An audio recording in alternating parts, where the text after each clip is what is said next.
Well, hey folks, I want to share my thoughts with you all this morning about something that has recently transpired. You've heard me speak many times here on Patreon about positive thinking, how positive things happen to positive people, negative things happen to negative people. You've heard me say, always keep your eye on the prize, to never say that I can't. Never convince yourself that you can't do or you can't have something, even though you have no idea how you're going to do these things.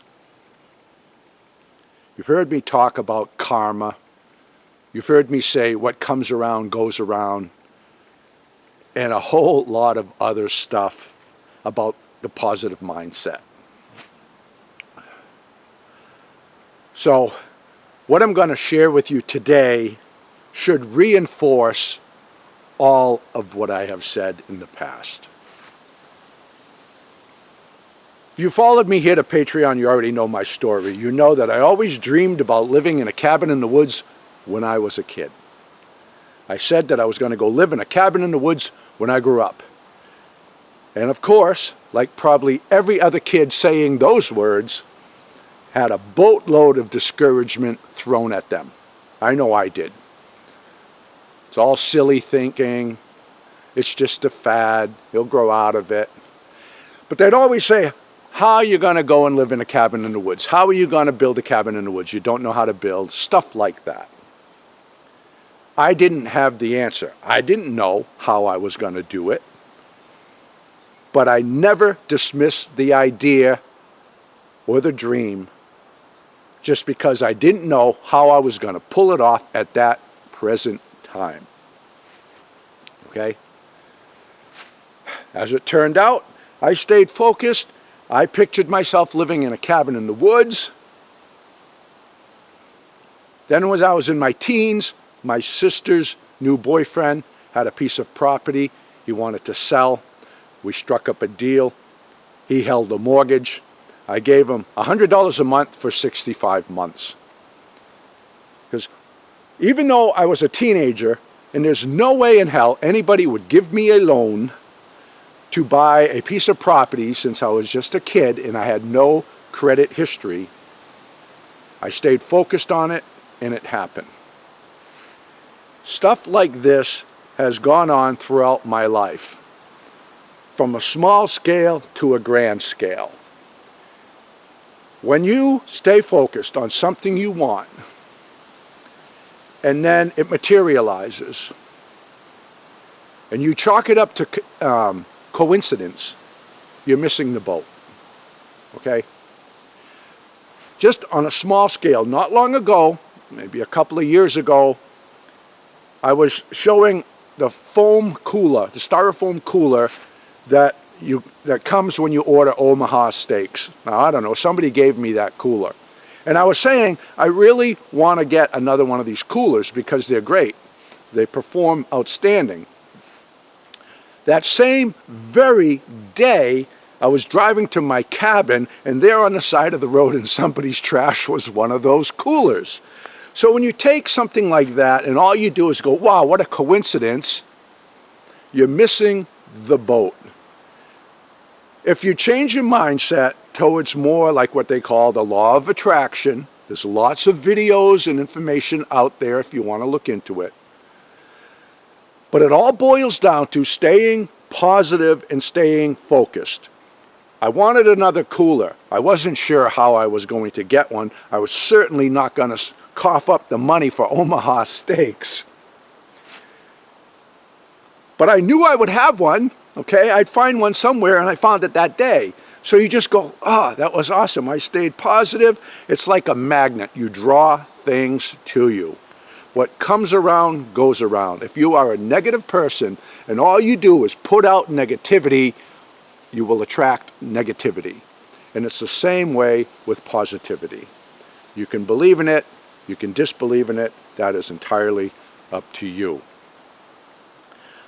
I just want to rehash a few more little incidences about positive thinking that I have talked about in the past. But I think I want to bring them to the forefront anyway, just to bring them back into light, okay?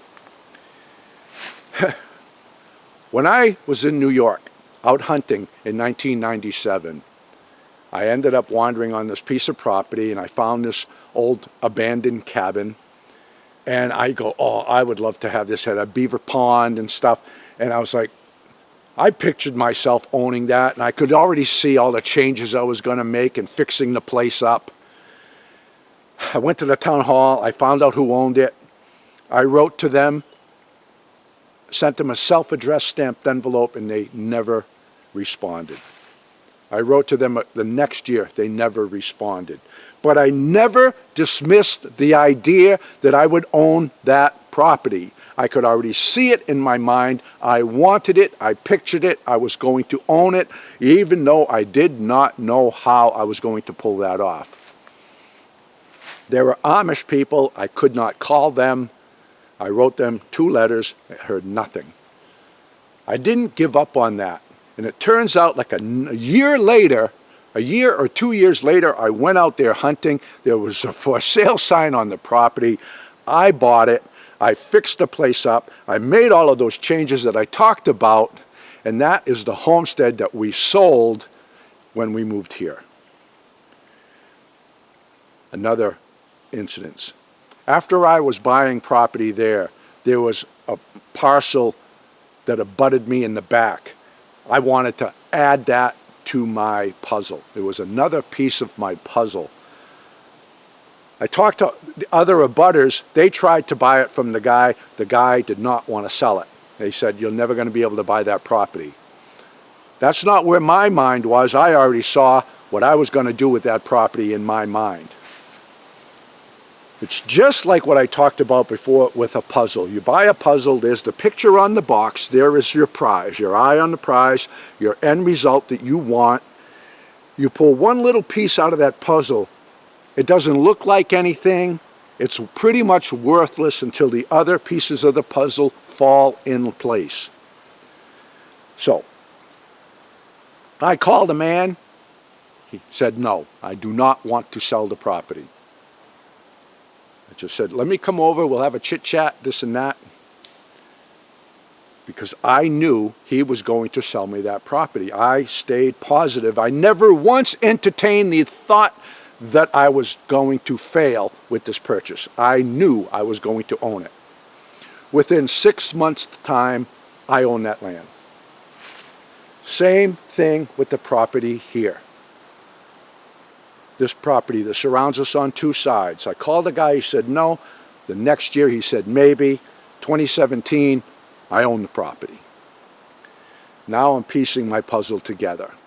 Not long ago, I spoke to you and I said that make everything you love a business. Make all of your dreams pay for themselves, okay? So everything I have said in the past is coming into play right now because I stayed focused, I stayed moving forward, and I never once adopted the idea that I couldn't do it or I couldn't have it.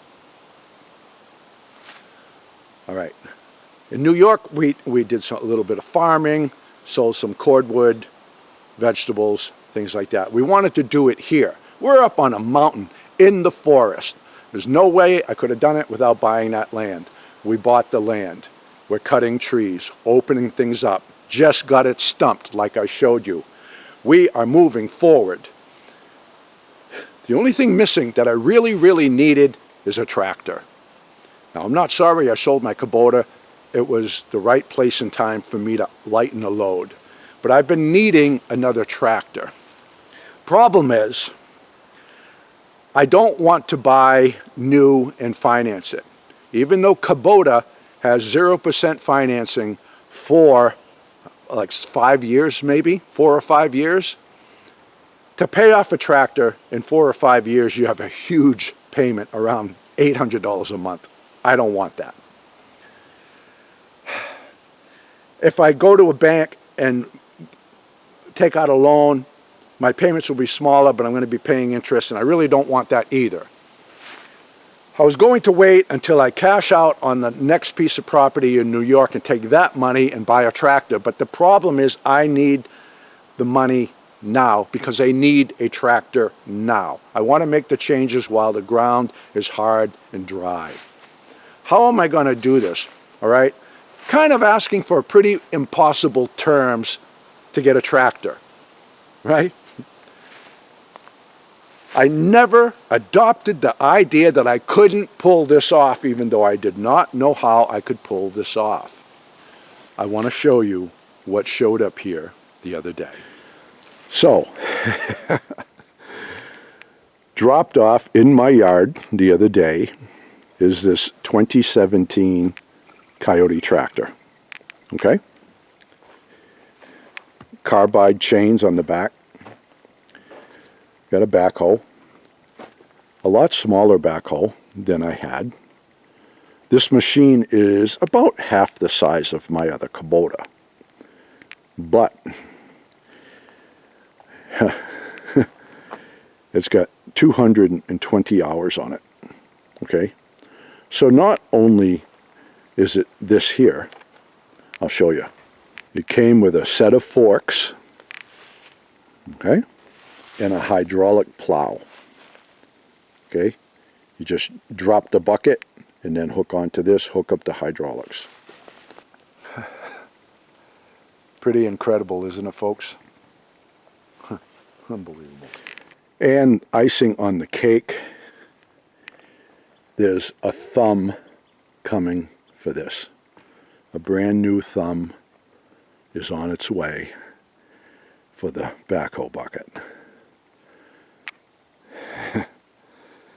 I don't know. No, I never told anybody that I was looking for a tractor. Then out of the blue, I get an email from one of my subscribers who I've never talked to in the past, saying that he had this tractor, he doesn't need it anymore, and offered it to me. It's a bit smaller than I would have liked, but in some ways, having a smaller tractor is a big plus because I'm going to be taking it out in the woods. And my other Kubota was a bit too big for that. So we talked about it, and I told him I wasn't really sure if it would suit my needs. And he said, I'm going to send it up to you. Give it a go. If you like it, one payment per year for 10 years, very easy terms, no interest. He put total faith in me and I put total faith in him. We made a gentleman's agreement, and here's the tractor. It's pretty incredible, really. And right now it's working out great. I have gravel coming today to get the parking area put in. As soon as I take down these pine trees, I'm going to use the forks to move the logs. I'm going to be able to do everything that I wanted to do now because of this. This is what I mean by don't spend a bunch of time focusing on what you don't want. Things that you don't want to happen will always enter your mind, but don't dwell upon it. Because if all you do is focus on the bad things, things that you're afraid of, things that you don't want to happen, you will attract that to you. I can't overemphasize the fact about staying positive.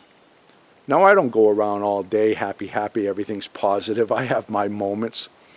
But when my emotions come down, it's almost like in the vehicle when your oil pressure or your temperature changes and then the warning light goes on. It's kind of like that. My emotions go down to a spot. My idiot light goes on.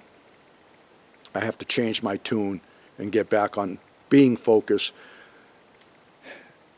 and it changes everything.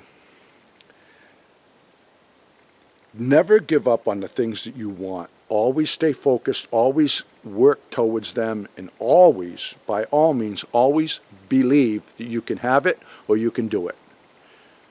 Don't talk yourself into the idea that you can't have these things, okay? Negative things happen to negative people. Positive things happen to positive people. And if this isn't testament of what I'm saying, I don't know what is, okay? Keep your eye on the prize, folks.